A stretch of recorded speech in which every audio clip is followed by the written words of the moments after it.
See icicles forming on your roof? That could mean ice dams.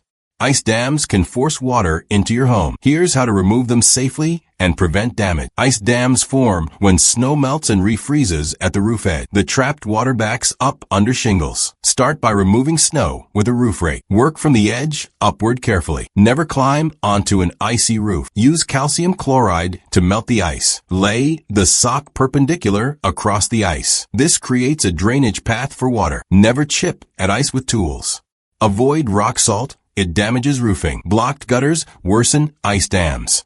Clear ice so water can flow. Ice dams often start from heat loss. More insulation keeps roof temperature even. Ventilation keeps the roof cold. Advance of airflow is poor. Warm air leaks melt roof snow. Seal cracks around wiring and pipes. Heat cables prevent refreezing at the edge. They melt channels through snow. Professionals can steam ice dams safely. Steam removes ice without harming shingles. Watch for sealing stains or peeling paint near the top of walls.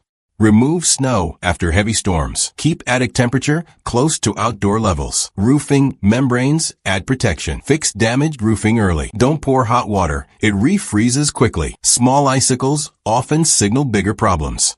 A clear roof prevents leaks and protects your insulation and ceiling. Remove snow, melt channels, improve insulation, and make sure your attic breathes properly. Call a pro if the ice is thick or if water is already entering your home. With proper steps, ice dams stop forming and your home stays warm and dry. A small fix now prevents costly repairs later. Winter maintenance keeps your roof strong. Stay ahead of ice dams this season. Let winter stay outside where it belongs.